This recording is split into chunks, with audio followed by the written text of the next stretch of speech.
Praise the lord.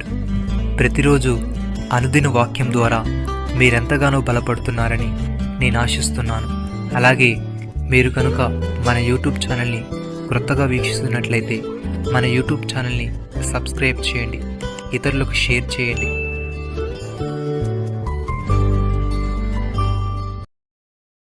వారు పూర్ణ హృదయముతో నా యొద్దకు తిరిగి రాగా, వారు నా జనులగునట్లును నేను వారి దేవుడునగునట్లును నేను యెహోవానని నా నెరుగు హృదయమును వారికి ఇచ్చెదను. ఇర్మీయా గ్రంథము 24వ అధ్యాయము 7వ వచనము.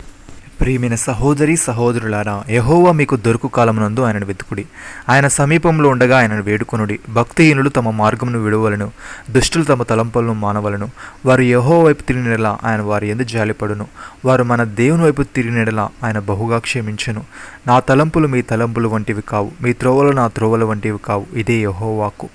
ఆకాశములు భూమికి పైన ఎంత ఎత్తుగా ఉన్నవో, మీ మార్గముల కంటే నా మార్గములు, మీ తలంపుల కంటే నా తలంపులు అంత ఎత్తుగా ఉన్నవి.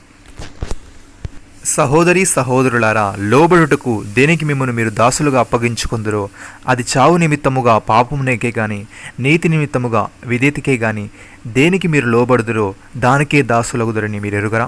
మీరు పాపమునకు దాసులై ఇంటిరి గాని ఏ ఉపదేశ క్రమమునకు మీరు అప్పగించబడుతురో దానికి హృదయపూర్వకముగా లోబడిన వారై పాపము నుండి విమోచింపబడి నీతికి దాసులైతిరి. ఇందుకు దేవునికి స్తోత్రము. మీ శరీర బలహీనతను బట్టి మనుష్య రీతిగా మాట్లాడుచున్నాను. ఏమనగా, అక్రమము చేయుటకై అపవిత్రతకును అక్రమమునకును మీ అవయములను దాసులుగా ఎలాగో అప్పగించుతారో అలాగే పరిశుద్ధత కలుగుటకై ఇప్పుడు మీ అవయములను నీతికి దాసులుగా అప్పగించుడి. మీరు పాపమునకు దాసులై ఉన్నప్పుడు నీతి విషయమై నిర్బంధం లేని వారై ఉంటురి. అప్పటి క్రియల వలన మీకేమి ఫలము కలిగెను? వాటిని గురించి మీరిప్పుడు సిగ్గుపడుచున్నారు కారా? వాటి అంతం మరణమే. అయినను ఇప్పుడు పాపము నుండి విమోచింపబడి దేవునికి దాసులైనందున పరిశుద్ధత కలిగితే మీకు ఫలము, దాని అంతము నిత్యజీవము. ఏలయనగా పాపం వలన వచ్చు జీతం మరణం, అయితే దేవుని కృపావరము మన ప్రభువైన క్రీస్తు యేసునందు నిత్యజీవము. సహోదరి సహోదరులారా, దేవుడు దేనికి శిల్పియు నిర్మాణకుడై ఉన్నాడో పునాదులు గల పట్టణము కొరకు అబ్రహాము ఎదురుచూచుచుండెను. విశ్వాసమును బట్టి శారాయు వాగ్దానము చేసినవాడు నమ్మదగిన వాడని ఎంచుకొనెను గనుక తాను వయస్సు గతించినదైనను గర్భము ధరించుటకు శక్తి పొందెను. అందుచేత మృతతుల్యుడైన ఆ ఒకరు నుండి సంఖ్యకు ఆకాశ నక్షత్రం వలెను సముద్ర తీరమందలి లెక్కింప శక్యము కాని ఇసుక వలెను సంతానము కలిగెను.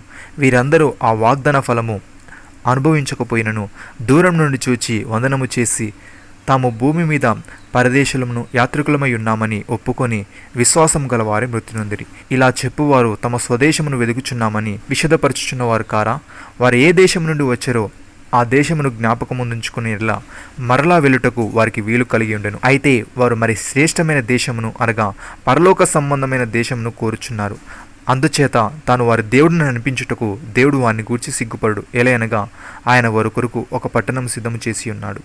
నమ్మిన వారు నాతో కలిసి ప్రార్థనలో ఏకీభవించండి. మమ్మల్ని మికిలిగా ప్రేమిస్తున్న మా ప్రియ పరలోకపు తండ్రి, మీరు మాకు ఇచ్చిన ఈ వాగ్దానాన్ని బట్టి మీకు స్తోత్రములు. దేవా, నీవు మాకు దొరుకు కాలమునందు మేము నిన్ను వెతికే వారముగా, నీవు సమీపంలో ఉండగా నేను వేడుకునే వారముగా ఉండుటకు సహాయం దయచేయమని, మేము పాపమునకు దాసులమై ఉన్నప్పుడు అక్రమం చేయుటకై అపవిత్రతకును అక్రమమునకును మా అవయములను దాసులుగా ఎలాగ అప్పగించుతామో అలాగే పరిశుద్ధత కలుగుటకై మా అవయములను నీతికి దాసులుగా అప్పగించుటకు సహాయం దయచేయమని, నీవు దేనికి శిల్పియు నిర్మాణకుడివై ఉన్నావో పునాదులు గల ఆ పట్టణము కొరకు ఎదురుచూసే ఆత్మీయత మాలో ప్రతి ఒక్కరికి మీరే దయచేయమని, మీరు మాకు ఇచ్చిన గొప్ప రక్షణ భాగ్యమును బట్టి మీకు వందనాలు చెల్లిస్తూ ప్రభువైన యేసు క్రీస్తు నామంలో ప్రార్థిస్తున్నాము తండ్రి. ఆమేన్.